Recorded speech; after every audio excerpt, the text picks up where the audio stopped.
पशु परीक्षण के लाखों अभ्यर्थियों को मेरा एक बार फिर से नमस्कार। सवालों में कंसेप्ट तरीके के साथ हम टॉपिक नंबर 3 की तरफ बढ़ रहे हैं, प्रकाश का परावर्तन एवं नियम। प्रकाश का परावर्तन से संबंधित पहला प्रश्न है आपके, किसी पॉलिश युक्त पृष्ठ से प्रकाश का टकराकर पुनः लौटना कहलाता है, यह प्रकाश का परावर्तन कहलाएगा। परावर्तन का नियम यही है कि यदि कोई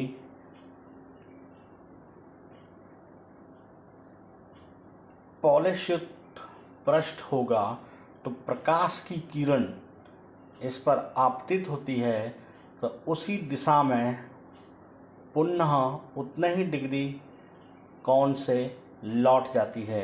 इसे आपतित किरण, ऐसे परावर्तित किरण या विलंब कहेंगे।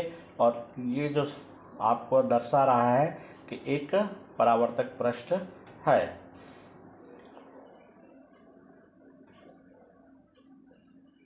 दूसरा, परावर्तन के नियम लागू होते हैं सभी प्रकार के अपवर्तक पृष्ठों पर। याद रखिएगा, आप पढ़ क्या रहे हैं, परावर्तन।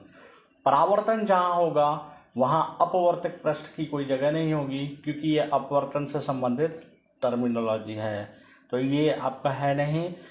सभी प्रकार के गोलीय पृष्ठों पर, सभी प्रकार के पारदर्शी पृष्ठों पर, पारदर्शी में ये नहीं होगा। आपके पॉलिश युक्त पृष्ठ का होना बहुत जरूरी है। और सभी प्रकार के गोलीय पृष्ठों सहित परावर्तक पृष्ठों पर, तो एक तो सभी प्रकार के गोलीय पृष्ठ आ गए, और चौथी बात जो कह रहा है इसमें भी इसको शामिल किया गया है। तो हमारा उत्तर जो है, हमारा उत्तर नियम जो लागू होगा वो सभी प्रकार के अपवर्तक पृष्ठों पर या पारदर्शी पृष्ठों पर, सभी प्रकार के गोलीय पृष्ठों पर, 3 सभी प्रकार के पारदर्शी पृष्ठों पर, और 4 जो है वो सभी प्रकार के गोलीय पृष्ठों सहित परावर्तक पृष्ठों पर। तो इसका जो सबसे अच्छा उत्तर होगा वो सभी प्रकार के गोलीय पृष्ठों सहित परावर्तक पृष्ठों पर होगा। तो ये उत्तर 4।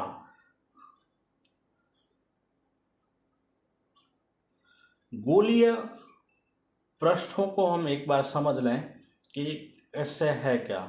जैसे ये एक गोला, कांच का गोला है, इसको हम 2 तरफ से कट कर दें तो एक चम्मच की भांति 2 पृष्ठ हमारे सामने हैं। ये आप एक, अगर मैं इसको एक थोड़ा आगे बढ़ा दूं तो एक चम्मच बन जाएगा। अभी इस चम्मच को केवल समझने के लिए उपयोग में लेना है। अब ये 2 पृष्ठ है, जब तक आप इस पर पॉलिश नहीं करेंगे तब तक ये पारभासी या पारदर्शी हैं। अब हम क्या करते हैं, इसको बाहर की तरफ से पॉलिश कर देते हैं।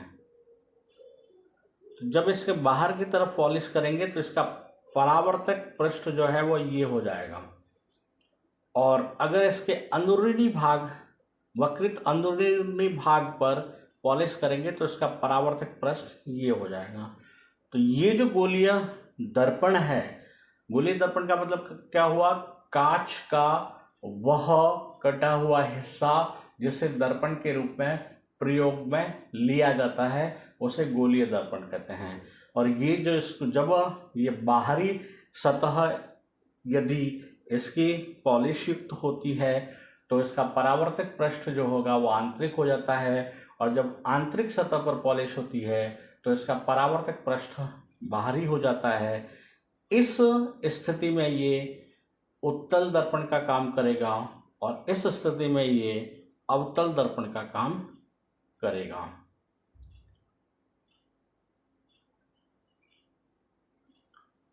परावर्तन के नियम। आपतन कोण का मान परावर्तन कोण के बराबर होता है। दूसरा कथन है, आपतित किरण दर्पण के आपतन बिंदु पर अभिलंब तथा परावर्तित किरण सभी एक ही तल में स्थित होते हैं। और इसका जो उत्तर है वो होगा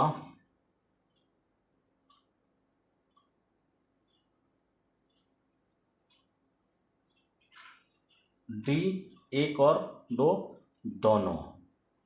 और ये नियम क्या कह रहे हैं इसको हम इस पृष्ठ पर समझ लेते हैं। ये बता रहे एक पार जब कोई प्रकाश की किरण किसी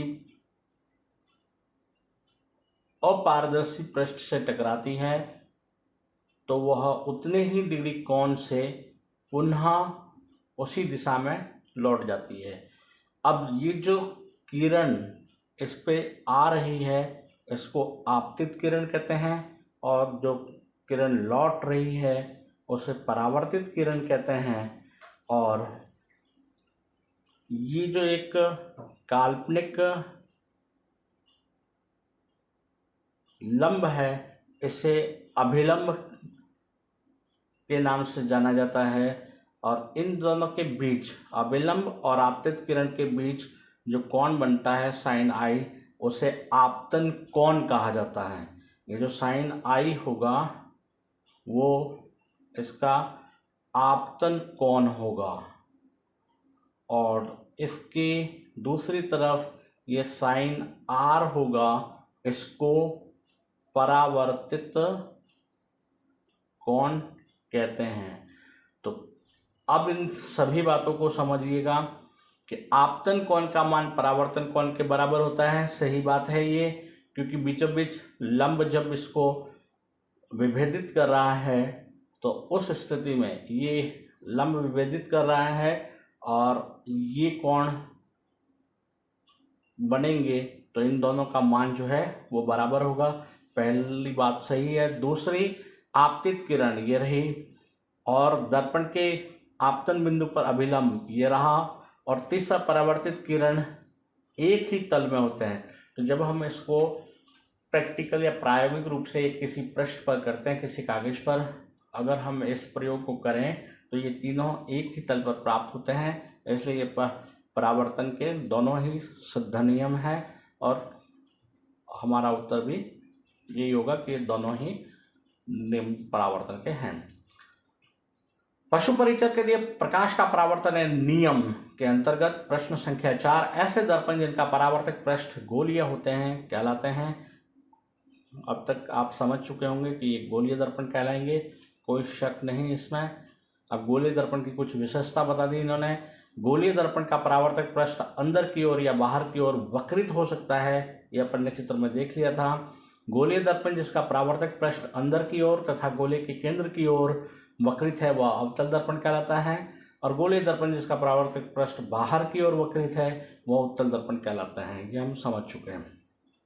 अवतल दर्पण का उपयोग प्रायः होता है टॉर्च एवं सर्चलाइट में, वाहनों के अग्रदीप या हेडलाइट्स में, शेविंग दर्पणों में और दंत चिकित्सकों द्वारा। तो इसका ठीक उत्तर जो होगा वो 1, 2, 3, 4 चारों स्थिति अवतल दर्पण के उपयोग की दर्शा रही है। इसमें हमें कोई शक नहीं। इसके अलावा एक बात और आप समझनी चाहिए कि सौर भट्टियों में सूर्य के प्रकाश को केंद्रित करने के लिए बड़े अवतल दर्पणों का उपयोग किया जाता है। तो यदि ये भी पूछ लिया जाए कि सौर भट्टियों में उपयोगित होने वाला दर्पण है तो वो अवतल दर्पण होगा। नेक्स्ट क्वेश्चन, सामान्यतः वाहनों के पश्च दृश्य दर्पणों के रूप में उपयोगित है। अब ये बता दूं कि हम बोलचाल की भाषा में साइड ग्लास बोलने लग गए हैं। जो बाइक पे ये मिरर होता है इसको, और जो कार चार पहिया वाहन के साथ बस या कार ट्रक जिसमें भी लगे होते हैं तो हम उसको साइड ग्लास बोल देते हैं, लेकिन एक्चुअली वो साइड ग्लास है नहीं, वो पश्च दृश्य दर्पण होता है और इसको पोस्ट व्यूअर मिरर बोलते हैं। और इसके लिए जो है वो उत्तल दर्पण का प्रयोग किया जाता है। इसका कारण है उत्तल दर्पण एक बड़े आयाम के चित्र को प्रतिबिंबित छोटे रूप में प्रतिबिंबित करता है। और आपकी जानकारी के लिए बता दूं कि ऐसे चित्रों के लिए समतल दर्पण का उपयोग हो सकता है, लेकिन पहली बात तो समतल दर्पण का उपयोग हो सकता है। क्यों? क्योंकि वो सीधा प्रतिबिंब बनाता है। दूसरा, समतल दर्पण की तुलना में उत्तल दर्पण को प्राथमिकता दी जाती है।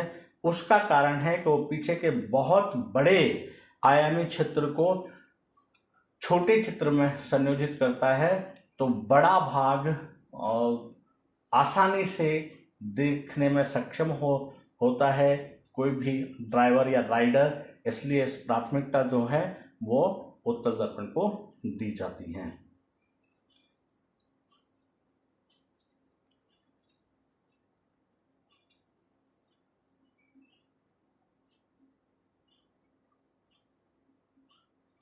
तो इस तरह से हम विज्ञान के इस बिंदु को